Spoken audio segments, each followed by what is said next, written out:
سے پناہ مانگتا ہوں جب وہ جلنے لگے. یہ موٹا موٹا ترجمہ ہوا. آج کی اس مجلس میں مختصر کچھ بات کل نفس ذائقۃ الموت کے بارے میں کہہ کر اور اس آیت کے بارے میں ایک حدیث کا ٹکڑا پڑھ کر کچھ وضاحت کر کے بات ختم کرنا ہے. سب سے پہلی بات یہ ذہن میں رکھیں کہ اللہ تعالیٰ کو جتنی چیزیں پسند ہیں وہ تمام چیزوں کو اللہ بندوں کو بھی پسند کرنے کا حکم دیا ہے. بات سمجھ میں آ رہی؟ جو چیزیں اللہ کو پسند ہیں وہ تمام چیزیں اپنے بندوں کو بھی پسند کرنے کا حکم دیا ہے. اور جن چیزوں کو اللہ پسند نہیں کرتے ہیں ویسے چیزوں سے اللہ اپنے بندوں کو دور رہنے کا حکم دیا ہے, بچتے رہنے کا حکم دیا ہے. یہاں تک کہ اگر ویسے چیزوں میں ہمیں اٹک گئے تو ویسے چیزوں سے میرے ہی سے پناہ مانگو, میں تم کا پناہ دینے کے لیے تیار ہوں. یہ اللہ کہہ رہے ہیں. وَمِن شَرِّ حَاسِدٍ إِذَا حسد کا مطلب یہی ہوا جلن اللہ کو پسند نہیں ہے. دل کے اندر کینہ رکھنا اللہ کو پسند نہیں ہے. اگر یہ بیماری کسی کے اندر آ گئی, ایک تو بچتے رہتے ہیں, آ گئی اللہ کہتے ہیں تمہیں میرے سے پناہ مانگو, میں تمہارے کو پناہ دے کر اس بیماری سے بچاؤں گا. ابھی تقریباً چند مہینوں پہلے, ایک سال کے قریب پہلے کرونا وائرس. اب ایسے حالت میں لوگوں کا پورا دماغ, دلوں کے اندر ارادے, پوری امید کس سے تھی؟ اللہ ہی بچائے گا, اللہ ہی بچائے گا. اور کئی کروڑ لوگوں کی نظر ڈاکٹروں کو ماننے لگے, ڈاکٹر اس وقت میں خدا ہی نعوذ باللہ. یہ ہوا ہے. ڈاکٹر جیسے ہی اس کا ٹریٹمنٹ کر دیا, کرونا وائرس سے انہیں بچ کر باہر آ گیا, چلو اس کے ہاتھ پیر کو چومنے لگ گئے, سجدوں میں گر گئے. ایسا ہوا ہے.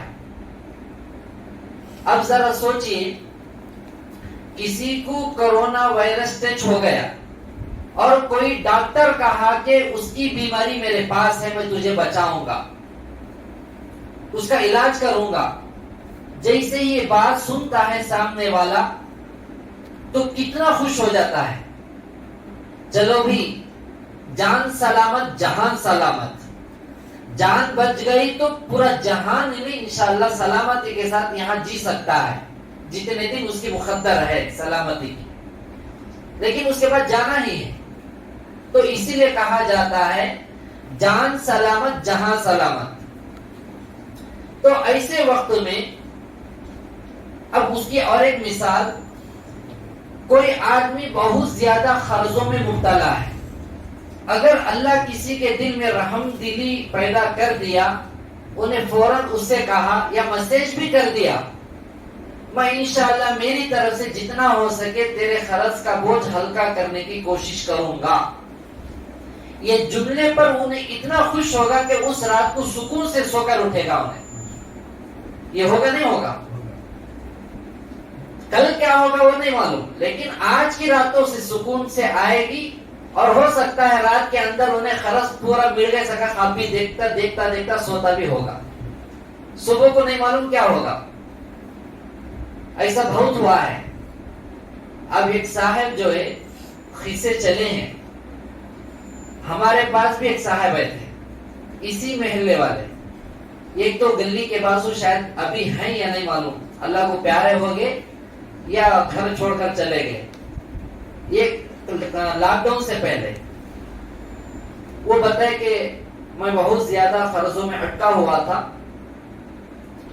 اس وقت میں میرا ایک دوست جو ہے, مجھے اسے کچھ پوسٹ ملتے ہی یا اس کا کاروبار آگے بڑھتے ہی مجھے 25 یا 20 ہزار کے تقریباً قریب پیسہ دینے کا وعدہ کرے تھے.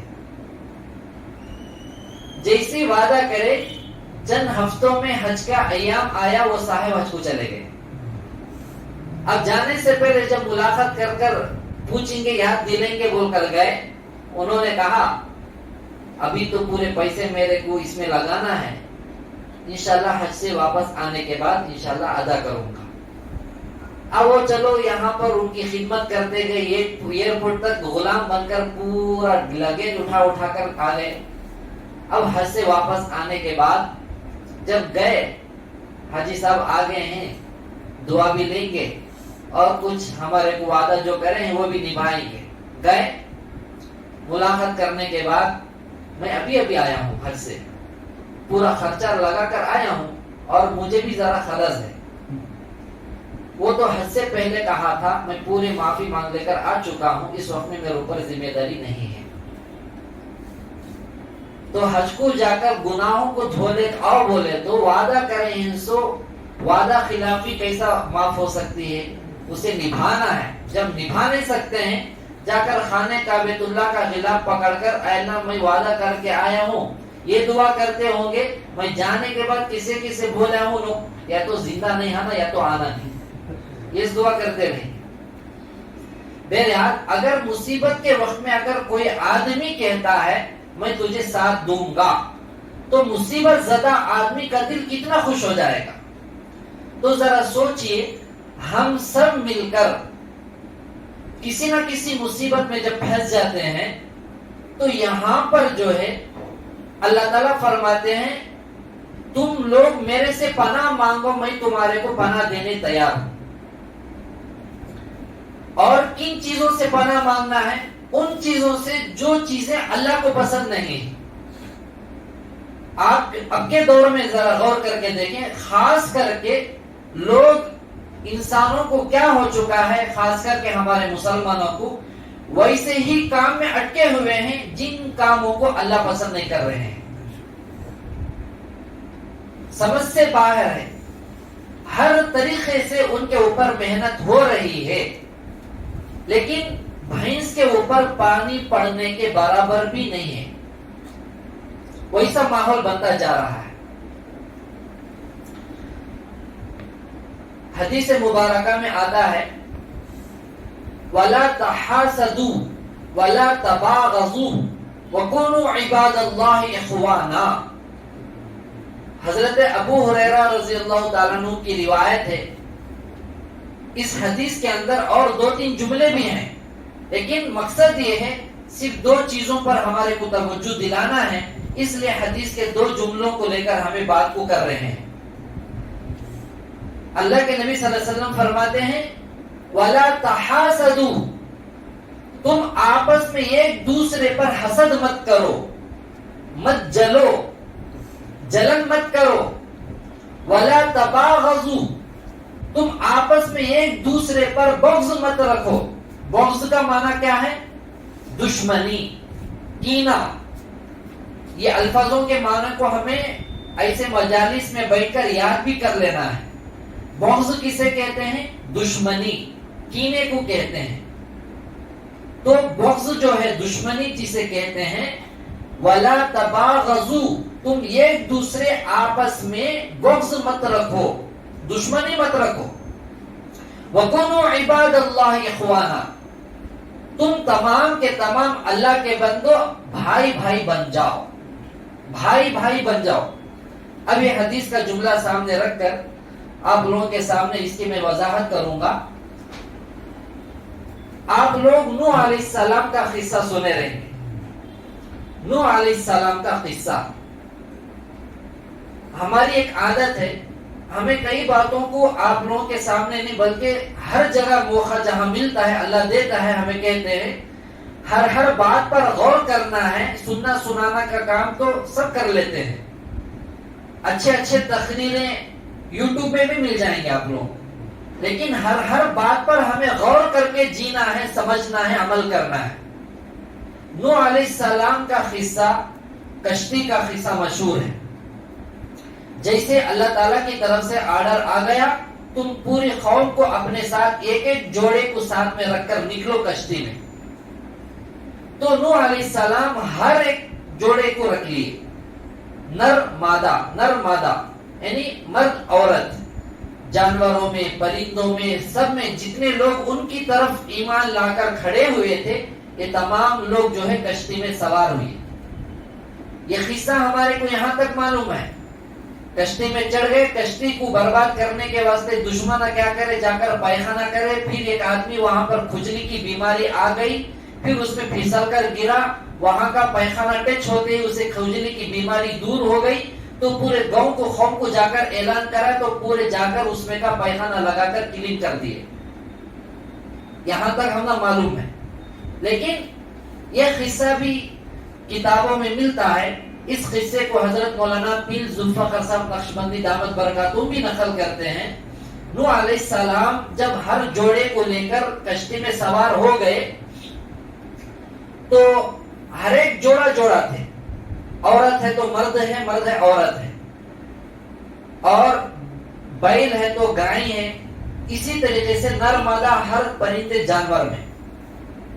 کشتی میں سوار ہونے کے بعد دیکھے کہ ایک بوڑھا بیٹھا ہوا ہے، ایک بڈھا، کھوسٹ بڈھا، ایک دم دیکھتے ہی رحم آ جانا، معصوم بن کر. کیونکہ اکثر لوگ جو ہے معصوم چہروں سے دھوکہ کھا جاتے ہیں. ایسی معصومیت سے رہتے ہیں انہیں ہی گڑے میں ڈھکلتا. ایسے معصوم میٹھے باتاں کرتے، اس کے بعد ایسے چاکلیٹاں دکھاتا انہیں، آسمان کے تارے نظر آ جاتے. تو معصوم چہروں سے اکثر لوگ دھوکہ کھا جاتے ہیں. اب وہ بڈھا جو ہے، پورے لوگ مل کر کہنے لگے نوح علیہ السلام سے. کیا کہنے لگے؟ نوح علیہ السلام دیکھیے ہر ایک جوڑا جوڑا ہے، لیکن آخرکار یہ بڈھا کون ہے؟ چلو اسے پکڑ کر ہمیں باہر ڈھکل دیں گے. کیونکہ اس زمانے میں تو نوح علیہ السلام کے زمانے میں جو پانی آیا تھا، اللہ کا عذاب، پوری دنیا ڈوب چکی تھی سوائے نوح علیہ السلام کے کشتی میں رہنے والوں کے علاوہ. کوئی باقی نہیں تھا دنیا میں، پورے کے پورے. اب ذرا سوچئے، ہمیں پیدا ہونے سے پہلے ہمارے اباؤں کے ابا آدم علیہ السلام، حوا علیہ السلام کہاں تھے؟ جنت میں. جنت سے دنیا میں آ جانے کا ذریعہ کون بنے؟ شیطان. اب پوری دنیا میں جب پانی آ گیا تو یہ شیطان کہاں تھا؟ شیطان بھی ڈوب جانا چاہیے. تو وہ کھوسٹ جو بڈھا بیٹھا تھا، تو پورے مل کر نوح علیہ السلام کو کہا کہ اس بڈھے کو لے کر ہمیں باہر ڈھکل دینا ہے، پکڑو اسے. اب پورے لوگ اس کے قریب جا کر پکڑے. انہیں کہنے لگا نہیں، میرے ساتھ ایسا مت کرو، میرے ساتھ ایسا مت کرو. پھر پوچھا گیا تو کون ہے؟ شیطان. انہیں کہا کہ میں شیطان ہوں. اب اس وقت میں اسے تو باہر ہی ڈھکلنا ہے. تو نوح علیہ السلام کہنے لگے اتنا بدماش تو ہوتا ہوا، تجھے اتنی عقل آ گئی کہ پورے لوگوں کے آنے سے پہلے، اور اس کشتی کو بنانے والا جو نبی ہے اور جس کا آرڈر ملا، ان دونوں کے درمیان میں رہنے والے راز کو لوگوں میں ہمیں بول کر تشکیل کر کے لے کر جا رہے ہیں. تو اس سے پہلے تو آ کر عقل خرچہ کر کے آ کر اس میں بیٹھ گیا ہے، تجھے اجازت نہیں ڈھکل دینا ہے. اب ایسے وقت میں شیطان کیا کیا؟ اکثر لوگ شیطان کے کیسے چال معلوم ہو جاتے ہیں، ایک سوال بھی ہوتا ہے. کئی راز جو ہے شیطان بتا دیا ہے، اور اس وقت میں کن کو بتایا ہے؟ اکثر انبیاء علیہ السلام کو اور صحابہ کو بتایا ہے. خاص کر کے نوح علیہ السلام کو اس نے کہا. نوح علیہ السلام کہنے لگے اچھا اگر تجھے ہمیں کشتی سے باہر نکالنا نہیں ہے تو اپنا گر بتا، یعنی تیرا ٹیلنٹ بتا، تو کیسے طریقوں سے لوگوں کو نقصان پہنچاتا ہے، انسانوں کو زیادہ نقصان تو کن چیزوں سے پہنچاتا ہے، وہ باتیں تو بتا دے، ہمیں تجھے چھوڑ دیں گے. چھوڑنے کی بات تو نہیں تھی. شیطان پھر وہاں وعدہ کرا لیا میں بتاؤں گا لیکن مجھے چھوڑ دینا چاہیے، اب وعدہ کرو. نبی سے وعدہ کرایا. نوح علیہ السلام کہنے لگے انشاءاللہ تجھے چھوڑ دیں گے, تجھے باہر نہیں ڈالیں گے, ساتھ میں بٹھا لیں گے کشتی میں. اب یہاں اسے وعدہ پورا ہونے کے بعد, وعدہ نبھانا ہے, وعدہ کر لینے کے بعد شیطان نے کہا میں 2 چیزوں سے انسان کو سب سے زیادہ نقصان پہنچاتا ہوں. یہ قصے میں ہمیں یہ یاد رکھنا ہے.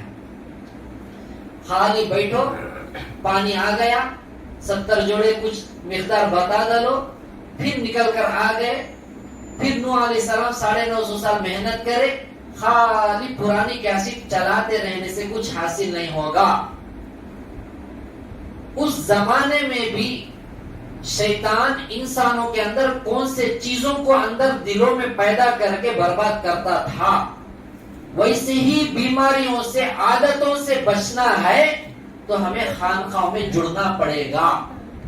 جو شیطان جو 2 بیماریوں کا جو تذکرہ کیا, وہ 2 بیماریوں کی نجات ہمیں چاہتے ہیں, پناہ مانگتے ہیں, تو ہمیں ایسے حلقوں میں بیٹھ کر ہی اس کی صفائی کر لینا پڑے گا. شیطان نے کہا 2 چیزوں سے سب سے زیادہ میں انسان کو نقصان میں اٹکا دیتا ہوں, نقصان میں مبتلا کر دیتا ہوں, پھنسا دیتا ہوں. نمبر 1 حسد, نمبر 1 حسد, جلن. نمبر 2 حرص. یہ 2 چیزوں سے انسان کو میں برباد کر کے چھوڑ دیتا ہوں. اور پھر آگے کہا 2 ایسے بیماریاں, مطلب اس کا عنوان ہی یہی ہے, 2 روحانی بیماریاں ایسے ہیں جس میں جو شخص بھی مبتلا ہوگا انہیں دنیا میں مرنے سے پہلے برباد ہو کر ہی مرے گا. آخرت تو گئی ہی, دنیا میں برباد ہو کر مرے گا, ذلت کی موت مرے گا, ذلت کی زندگی ہوگی اس کی. زندہ ہوتے ہوئے بھی لوگ تھوکیں گے اسے, تھوکیں گے, سامنے نہیں تو پیچھے تو تھوکیں گے. ویسی ذلت اس کے اوپر اللہ تعالیٰ لگا دے گا. وہ 2 بیماریوں میں سے, روحانی 2 بیماریوں میں سے پہلی بیماری کا تذکرہ کرتے ہوا کہا اس میں سے ایک بیماری حسد ہے, جس حسد کی وجہ سے میں خود برباد ہوا. کہا جس حسد کی وجہ سے میں خود برباد ہوا. کہا یہ بات سمجھ رہے ہیں آپ لوگ؟ شیطان کو حسد سب سے پہلے کس کے اوپر آیا؟ آدم علیہ السلام کے اوپر آیا. اب وہ خود کہتا ہے اس حسد کی وجہ سے میں خود برباد ہوا, اگر یہ حسد میرے اندر نہ آتا میں برباد نہ ہوتا. شیطان تو فرشتوں کا استاد تھا, ٹیچر تھا, لیکچرر تھا, اور دنیا کے اندر ایک بارش بھی ایسی نہیں ہے جہاں انہیں سجدہ عبادت نہ کیا ہو. اتنا بڑا عابد اور عالم بھی, عارف بھی, لیکن عاشق نہیں تھا. عاشق نہیں تھا. اتنا بڑا شخص. فرشتوں کو کون بھی دیکھے نہیں, جناتوں کو کچھ دیکھے نہیں, بلاؤں کو دیکھے نہیں. اکیلے میں کہاں تو اکیلے گھر میں ہو کر کرنٹ چلے گیا یا خاموش اکیلا سنگل گھر رہے, عشاء ہوتے ہی یا دن میں اکیلے بادل چھا گیا, اندروں نے ڈراؤنی کچھ ہو گیا, پانی پینے کچن روم میں گئے, واش روم کو گئے, ہمارے ہوائی چپلوں کی آواز پیچھے سے ٹکرا کر ٹک ٹک کرتے ہی وائبریشن میں ہو جاتے ہیں, کون کی ہے پیچھے بول کر. تو جناتوں کو دیکھنا تو دور کی بات, فرشتوں کو کون دیکھ سکتا ہے؟ تو ایسی پیاری نورانی مخلوق کا استاد فرشتوں کا جو شیطان تھا, اس کے دل میں حسد جلن آنے کی وجہ سے برباد ہو گئے. اور پھر کہا دوسرا وہ گناہ ہے جو گناہ آدم علیہ السلام اس میں بھول کی وجہ سے مبتلا ہو جانے سے اللہ ان کو دنیا میں اتار دیا, اور اس کا ذریعہ بھی شیطانی بنا تھا, وہ ہے حرص.